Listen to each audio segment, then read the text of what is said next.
Welcome to Dialogue Doodles. I'm Jack, and today we're diving into one of the most fascinating stories in the history of innovation. Imagine a world without electric light, without recorded sound, without the foundation of modern research and development as we know it. That world existed before Thomas Edison came along. Joining us today is technology historian and Edison expert Arthur Campbell. Arthur, welcome to the show. Thank you, Jack. It's great to be here to discuss such an influential figure in innovation history. Let's start with something that might surprise many of our listeners. Edison, despite becoming one of history's greatest inventors, had almost no formal education. Arthur, can you tell us about his early years? That's right, Jack. Edison's story really challenges our modern assumptions about education. Born in 1847 in Milan, Ohio, he only attended formal school for a few months.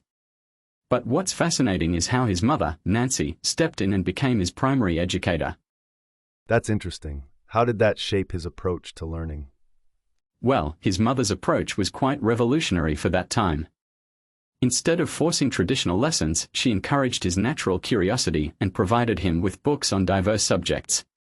Edison developed an insatiable appetite for knowledge, often reading scientific texts far beyond his years.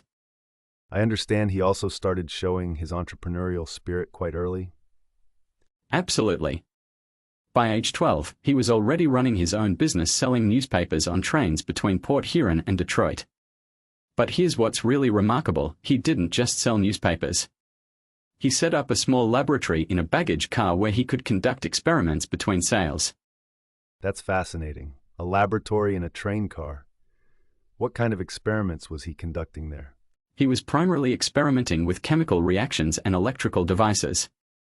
Unfortunately, one experiment resulted in a small fire, which got him banned from the train. But even that setback had a silver lining. It taught him early on about the importance of controlled experimentation. It seems like every experience, even the failures, became a learning opportunity for him. How did he transition from these early experiments to more serious work? His breakthrough came when he learned telegraphy. As a telegraph operator, he gained deep practical knowledge of electrical systems. But true to his nature, he wasn't content just operating the equipment. He started thinking about how to improve it. That reminds me, didn't he get into trouble as a telegraph operator too? Indeed. He was supposed to send telegraph signals every hour to prove he was awake during night shifts. Being Edison, he invented a device that would automatically send the signal while he caught up on his reading or occasionally napped. It's a perfect example of his problem-solving mindset. That's quite ingenious. It seems like his early life really shaped his approach to innovation. But let's fast forward a bit. How did this self-taught experimenter end up creating something as revolutionary as Menlo Park? Well, by 1876, Edison had already made a name for himself with various telegraph improvements and other inventions. But he realized that individual inventors working alone couldn't keep up with the increasing complexity of technology. This led to a revolutionary idea: what if he created a place dedicated solely to innovation? And that became Menlo Park, the world's first industrial research laboratory, right? Exactly. Think of it as the great-grandfather of every modern research facility, from Bell Labs to Google's research division. It was revolutionary because Edison didn't just create a workshop, he created a systematic approach to innovation. Could you explain what made this approach so different from what came before? The key innovation was treating invention as a team sport rather than a solo endeavor. Edison assembled a diverse group of skilled craftsmen, chemists, and engineers. They worked in a coordinated way, with Edison as the director of their efforts.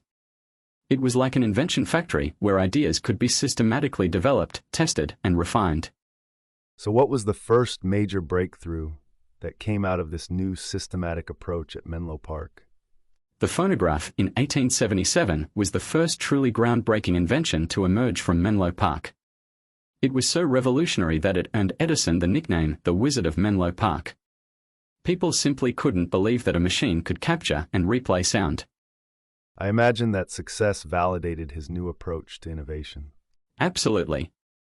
But what's particularly interesting is how Edison and his team followed up on this success. Rather than resting on their laurels, they immediately began work on an even more ambitious project: the electric light bulb. Ah, the invention he's perhaps most famous for. But wasn't the light bulb already invented before Edison? That's a great point, Jack. Yes, there were earlier versions of electric lights, but they were impractical, they burned out quickly and were too expensive. What Edison and his team did was systematically test thousands of materials to create a practical, long-lasting bulb that could be manufactured at a reasonable cost. Could you tell us about that famous 40.5-hour test? That was a pivotal moment.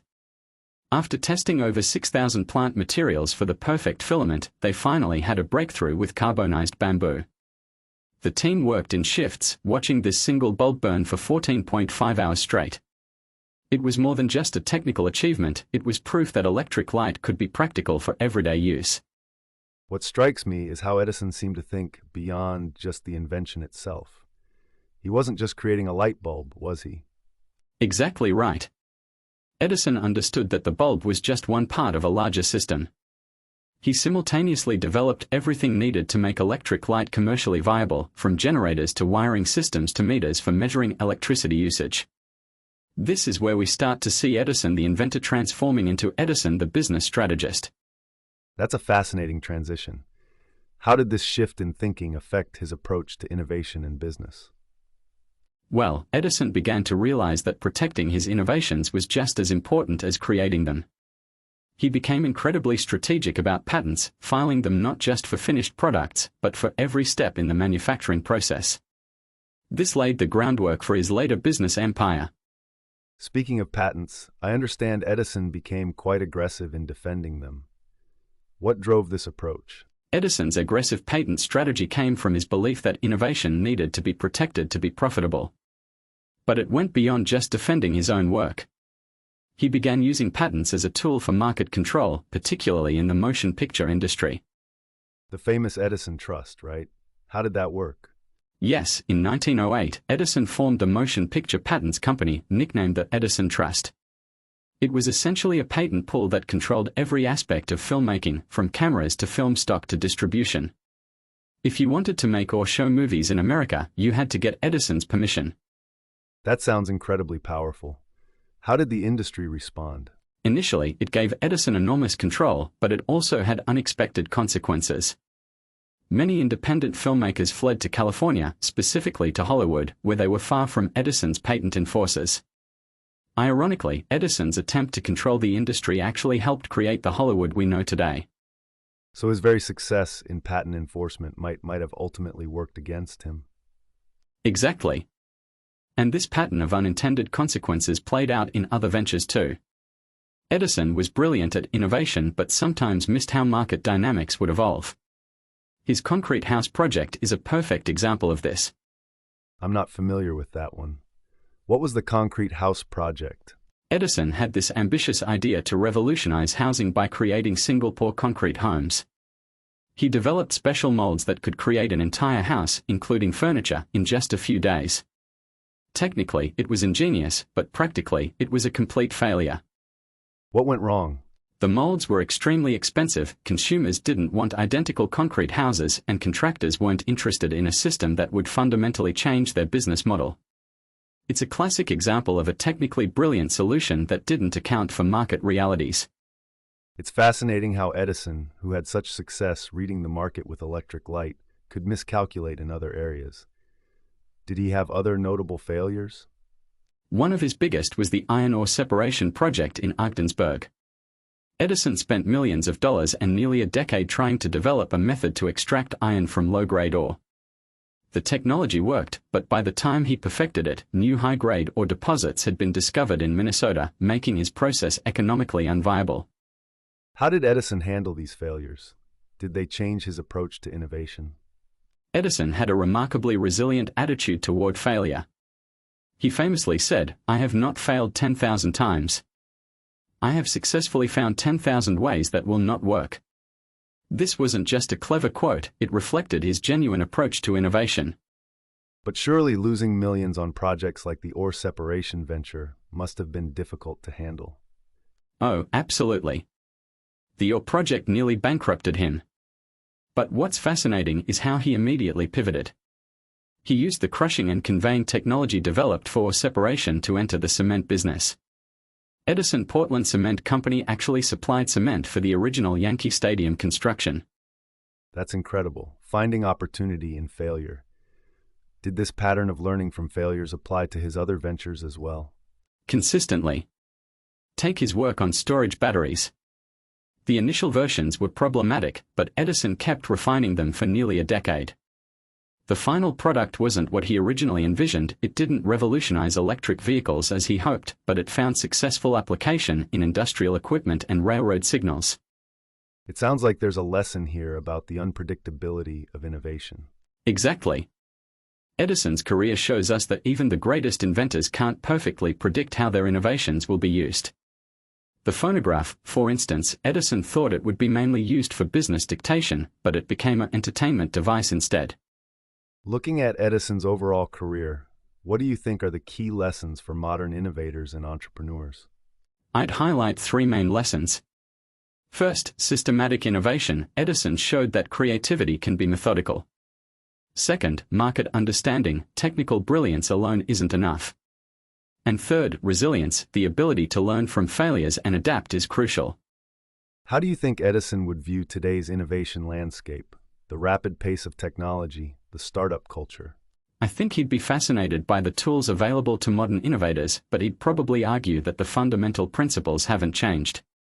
Good innovation still requires that combination of systematic experimentation, market awareness, and persistent iteration that he pioneered.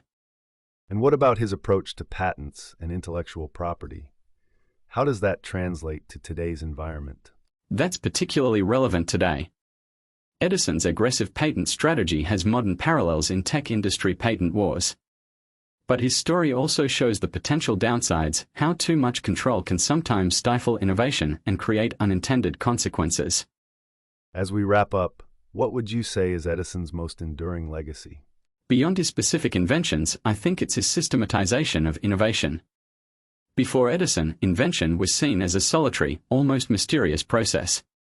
After him, it became a team-based, methodical endeavor. Modern R&D labs, startup incubators, and innovation hubs all owe something to the template he created at Menlo Park. Thank you, Arthur, for this fascinating discussion about Edison's journey from self-taught experimenter to innovation pioneer. To our listeners, thank you for joining us on Innovation Insights. Until next time, keep innovating.